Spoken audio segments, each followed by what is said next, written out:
Hi, Gina Georgiana with Let's Talk Denver. I'm really excited today because I'm not in the studio. I'm in the beautiful house of Senator Rhonda Fields.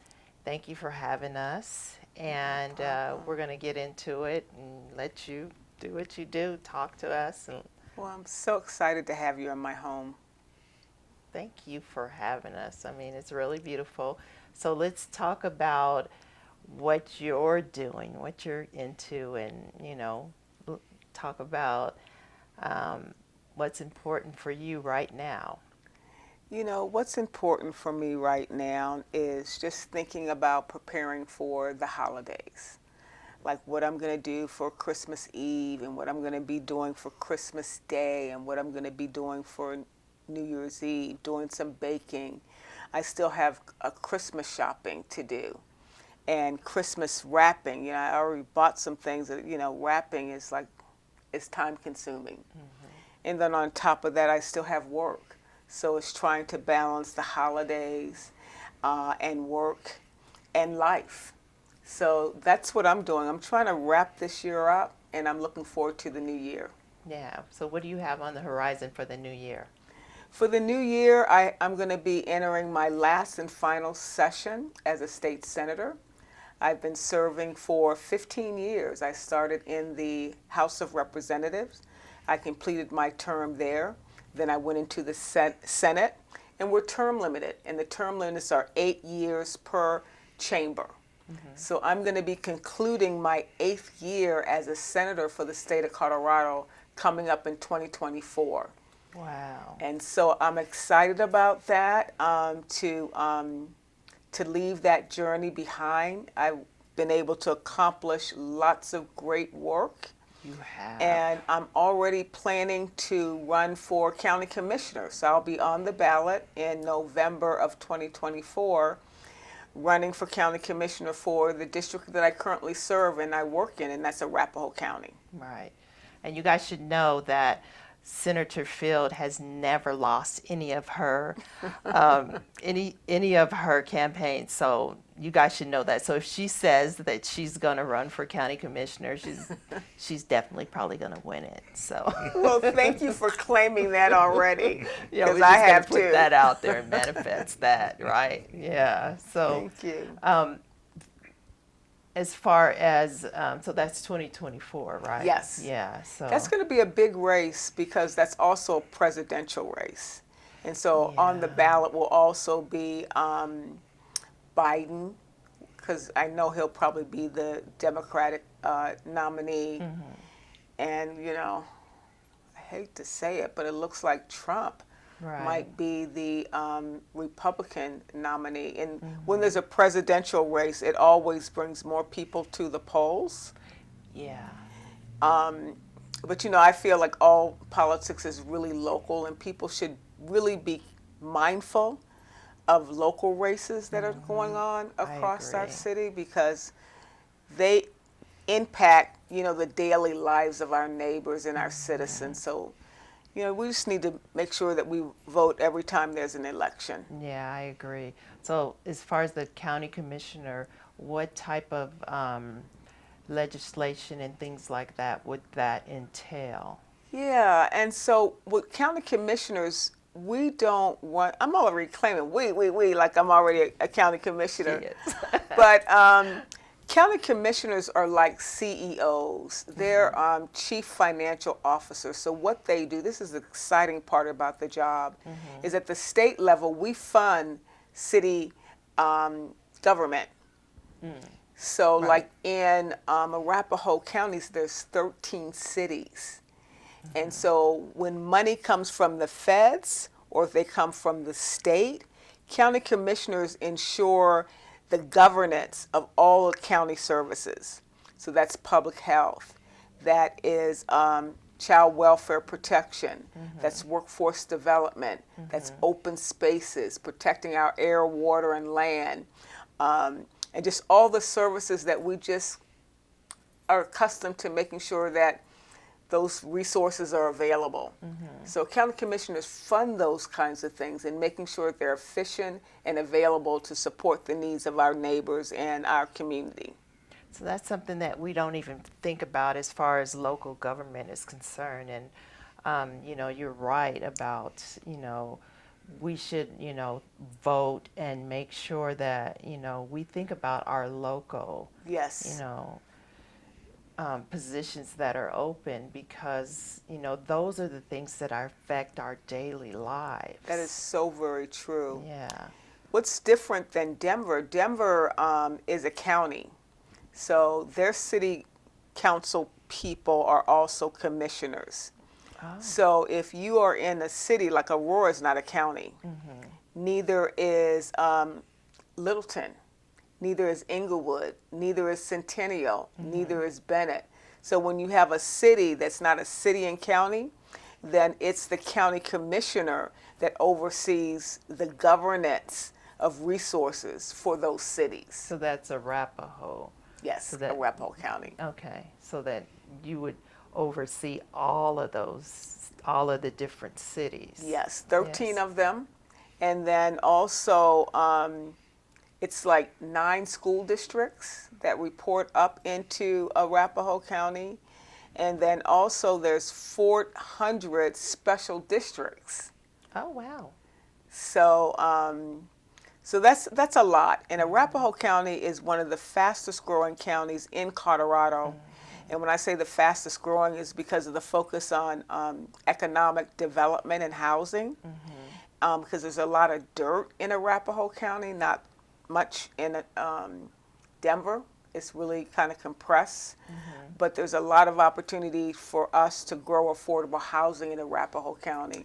And I'm excited to making sure that we create opportunities for renters because not everyone has the privilege or the opportunity to buy a home. And that concerns me about our young people because these home prices are just they're skyrocketing. They're on the Yeah, and I read recently that Colorado, does have one of the highest. I think we're like in the Cost top of living. 5. Yeah. Cost of living as far as buying a home is concerned, and the interest rates. I don't know that they're going to be going down. I just heard they're anytime going soon. up. Yeah, so if we could have, affordable housing, like you said, for the younger people that Yes. are coming out, and they don't want to stay with their parents, and their parents don't No. want them there either. But a lot of a lot of kids are having to because the average rent can be anywhere from $1,200 to $1,500. Right. 1 bedroom, 2 bedrooms, or whatever that you're looking for, but the availability is not. It's expensive. Right. And so what type of planning would need to take place in order to make sure that, or at least try to lead that in the direction of affordable housing for, What we're doing at the state and also on the county level is that we are building affordable housing units. We just built one. I just did a grand opening at Walden 35. And it's right across from, it's on 42nd and Pena. Oh. Over there by the Walmart. Uh-huh. And what else? The Ross is over there, Home Depot, a Dollar Tree. And these affordable units, they're building them where you can catch rapid transit, so you really don't need a car. I was going to ask that. There's opportunities to recreate, and there's also an opportunity to work. So what's exciting is that many of the people who live in these units, and it's phenomenal what they've done. They're beautiful. They look like a high-end apartment complex, 8-story high. There's 1 bedrooms, 2 bedrooms, 3 bedrooms. There's even a dog shower. Oh, wow. In the unit so that you don't have to use the bathtub to rinse off your dog. That's awesome. I have pretty 2 cool. dogs. Yes. And I had a tour of the place, and they're very, very nice. They're very secure.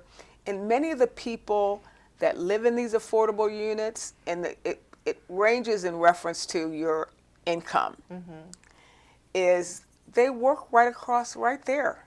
They're working at Walmart. They're working at Home Depot or maybe Chick-fil-A. Yeah, I was going to say there's some a of the tire store. restaurants. And So a lot of times we're changing the way how we build housing, because a lot of times we build like Denver Tech Center.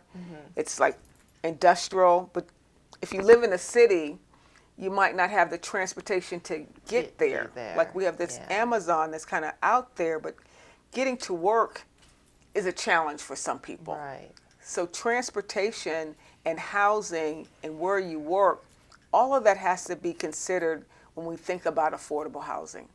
That's good. Yeah, and I think they were thinking of it as separate, you know, and I'm so glad that you're talking about that, because it's true that we need to consider all of those things together, and that's what makes a neighborhood more appealing, That's you know? So that makes people want to go live there, and then they're like, it's close to my job. I could walk across the street, or I could catch the light rail. It's ideal. Yeah, it's very ideal. And so we're not building housing like on the not in the suburbs, but then how do you have to have transportation. Right.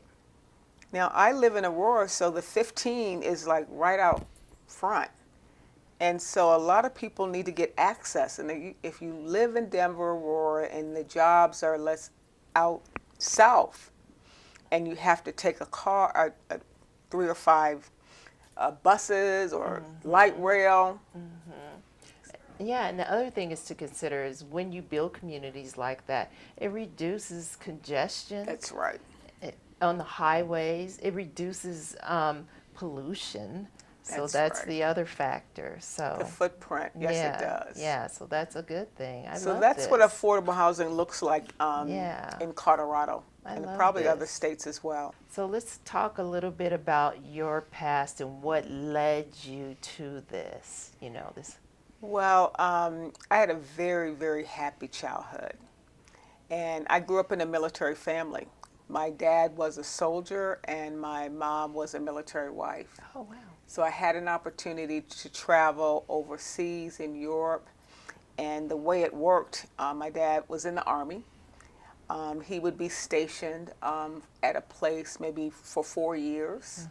And so my mom would always make sure no matter where we would go, she would unpack things and she would quietly make the home comfortable. And then we would integrate in that community. We lived in military housing, and then we would just rotate that. And then when my dad had to serve in wartime, then we couldn't be with him, and so my home base was in Baltimore, Maryland, and that's where my mom lived. My mom's mother lived, and so we would be with her. And my dad served 3 tours in Vietnam. Oh. And so when he came home, we welcomed him, but he never really shared his story about what it was like.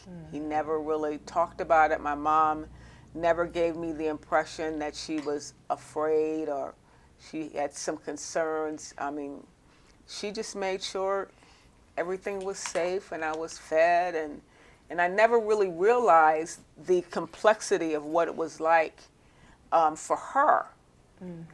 In reference to, you know, trying to keep things together when he was away, and then when he came back, how we would transition to somewhere else. It had to be complicated and stressful, and she managed it with such grace that I feel really blessed for the upbringing. And I think that I received. I think that's where I got my sense of service is from my dad. Yeah, I can see that. Yeah. So that's how I got to Colorado. So my dad was stationed in Fort Carson. My dad was too. He was stationed. Yeah. So he was stationed in Fort Carson, and so and this was like, you know, coming west like this from being from the East Coast. It was really a shock for me because when I came to Colorado Springs at that time, they were having rifles. Rifles were on the back of trucks, and I was like, wow, it's like where am I at? Country, yeah. Wild West. Wild West, yeah. So, but you know, the mountains were just gorgeous, went to community college there, and then it was time for them to go to another base. I decided I was going to complete my college degree and go to a university after going to the community college, and they kind of left me on my own. And since they did that, I was able to mature and grow, and just fell in love with Colorado and haven't left. And then they came back and they retired here in Colorado because they loved it as well. Yeah. Their last base was in Texas, Killeen, Texas, and I think it was Fort Hood. Fort Hood, yeah. Yeah, Fort Hood. And so they wanted to be with their grandkids, and they wanted to be close to me, and I wanted them to be close to us. So they came back to Colorado. We all kind of settled in place right here. That's awesome. Yeah. And so I know your story, but let's talk about how you got into politics and what led you to politics. That is a very hard transition for me because my son was murdered. Right. He was murdered in 2005. And that's what led me to politics. He was murdered because he was due to be a witness in a murder case. And it was just like 10 days after he had graduated from Colorado State University. Him and his fiancée, who was also a graduate from CSU, was just driving down a street, Dayton Street in Aurora, and he was ambushed and murdered. And they were both murdered at the same time. Right. Driving down the street, and just the shock of, having to lose your son just for participating in the criminal justice system. It was just hard to describe the pain. How your whole life is just shattered because no one raises a son or a daughter for someone to take their life away. Right. And it was just because he was a witness. Yeah. And so, of course, when that happened, you raised him. I raised him, the right not to thing. bury him. Yes, to do the right thing and do, Yes. Yeah, to have integrity to do that, Yes. So, yeah. because a lot of people would not stand up and say, No. yeah, I'll be a witness, No. And so that's the tragedy of it. A lot of people won't. And, a lot of people were, of course, they said, well, why'd you let him do that? And I asked him, and he wanted to do it. And, how do you unteach someone, how to be a good person, Right. how to do the right thing. Right. And just say, at this time, you don't do it. And he saw his best friend get murdered. And he just could not say what he saw and what he heard. And that information was used to apprehend 3 defendants that are now serving time at the Department of Corrections here in Colorado. Right. And we need witnesses because that's how we're all safe. And so that's how our criminal justice system works. It's based on what you see. And if you don't have witnesses testifying, then you just have crime happening and no one gets held accountable for crimes. Yes, and those people are left out there to prey on others. And, They repeat it. They become predators. Yeah. And if they get away with it once, twice, they don't stop until they're caught. Right, right. I saw recently that he was trying to, Yes. appeal his case. Yes. Yeah. In fact, I got a call from the Victim Services Unit that he is saying that he got ineffective counsel. Yeah. So basically he's saying that, and I was in the courtroom, and, he had more attorneys than we had on the DA side. So the public defenders that he had, I saw them, work extremely hard to win the case. But it was the jury that came back with the guilty verdict based on the presentation of the facts and the merits of the case. And so he's trying to say it's ineffective. But these are like things that, they have a right to still to say it. It doesn't mean it's gonna they're gonna start all over. Right. But it could happen. Yeah. But it's been a long time, and I'm just kind of used to these kind of tactics. And it's very common. No one just kind of quietly goes away. They always look for an opportunity to get the verdict unturned or say it's someone else's fault. Yeah. And if he's saying that he didn't receive, the right kind of counseling, then they would have, so they have to investigate that, right? That's right. And so even if it's not true, That's they still right. have to investigate it. So hopefully it won't. And sometimes the attorneys can even say, I did something wrong, I was ineffective. But if they say that and it's not true, I think their license should be suspended. Either you're an effective counselor, right, attorney, and you're going to do your work, and you just can't change your mind because you lost your case. So if they say that say there was like a hole in the case, would he have to get a whole new trial again, or how does that work? I hope not, but that could That'd be happen. awful. If they're saying ineffective counsel, then I guess they could. The next step will say a retrial. Hopefully. And when you think about retrial after 18 years, people aren't, we had a lot of, witnesses. Who remembers, Right. Some trauma you don't want to remember. Right. And it would be hard to Exactly. probably rebuild the case again. But I don't think that's going to happen. Yeah. Hopefully it won't happen. I hope not. We're going to manifest that, there was no holes in the case and everything went fine. So, But yeah, it's anyway. just part of the system that I just have to kind of swallow it and just Right. kind of wait and see what happens and trust that a judge Right. who's evaluating it will say, not so. Right. And so since like I said, you've always won. So when you were in the House, you've got some really significant legislation passed, as well as in the Senate. Yes. So let's talk about some of the legislation that that you're proud of, because Yeah, you I should be would proud say of them. couple of things. I would say in the House, I am really pleased with some of the things that I've done in education. And one of the things I did, one of my first bills was to ensure kids were getting physical activity. Because kids were, they're testing kids and they're kind of stuck stagnant, and we know that obesity is on the increase.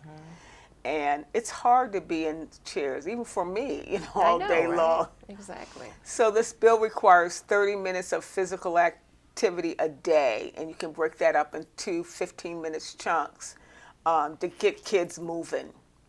And so I was really proud of that because kids need to play. Yeah, they do. Yeah.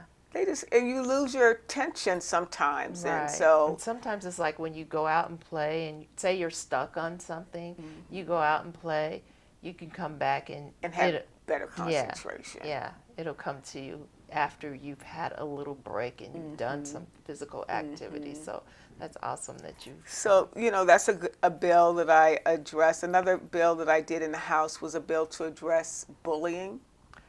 Oh, And I love that. because what was happening, this happened in Aurora. We had a young girl in Aurora who was bullied. She was in a fight, and someone recorded the fight, and she felt like she lost the fight. And her dad's a boxer, and she was so hurt. Here is your dad's a boxer, and he's showing her how to box, and she loses the fight.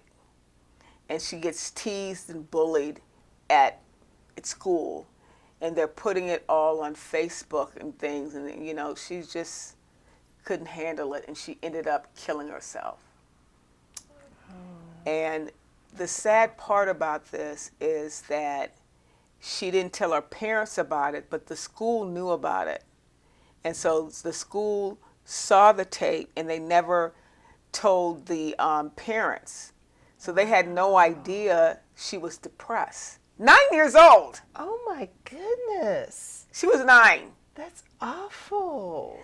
So the bill looks at, how administrators really need to intervene and make sure parents are aware of what's going on. Right. Because even at her pride, she did not want to engage her parents in reference. She wasn't supposed to be fighting. That was, Right. it was you're not, and it was just like a lot of other dynamics. But there's some things you can't take away because suicide is very permanent. Right. And she's no longer with us. Wow. And so we passed legislation in her name. And it's bills like that. Most of my bills comes from the community. And I have lots of examples of parents and people telling me the hardships and the challenges they have and the barriers. And if there's an opportunity for me to correct it through legislation, I've run legislation regarding policing to ensure that every police officer has body cameras on, that they're recorded, and that has to be released to the family within 3 days. And that's what's important about your elected officials, is because I then am your representation. I provide access. Right. So access to fairness for that parent, or access to health care. Right. And that's why it's important to vote, because Yeah. it gives you access to things that many communities are denied, or no one thought about it, or we need to Exactly. create fair housing. It's all through laws and legislation. If it wasn't for that, we might still be sitting in the back of the bus. Yeah. And I think that's something that we need to realize and recognize. Like, when you have somebody who is for what you feel is important, then that's the person that you need to vote for. It's I think a lot of time we get disconnected from our politics because we feel like, oh, it doesn't matter. It's not going to do anything for us. But at the local level, that's what's really, really important, And so I'm so proud of you for sponsoring those type of, bills, because those are the things that affect our everyday lives at a pedestrian level. That's right. And something that people don't even think about or realize that, Right. So I'm just amazed that, the level of compassion, because I think a lot of our politics aren't compassionate. They don't Right. care Right. about, especially the higher up they get. Yeah. And here you are, a senator, and you still have that level of compassion. And so I love that. I love that, because thanks there's for not, that. there's not that many, that actually care about us pedestrians, So thank you. I'm just Well, saying thank thank you you for from the saying bottom that. of my heart. So And policy and politics, it should always be about the people. I mean, Right. to kind of do this work, you really have to love the people. right. It's not about celebrity. It is a lot of hard work. There's a lot of people in a lot of pain. And when I say pain, it could be because they're unhoused, or their food insecure issues, or there's health care issues. Sometimes it's the transportation issues, behavioral health issues. And not everyone lives on Easy Street. And we do need to have voices at the state capitol to talk about these scenarios, especially as it relates to kids, because kids don't have lobbyists, Yeah. but the tobacco companies do. Exactly.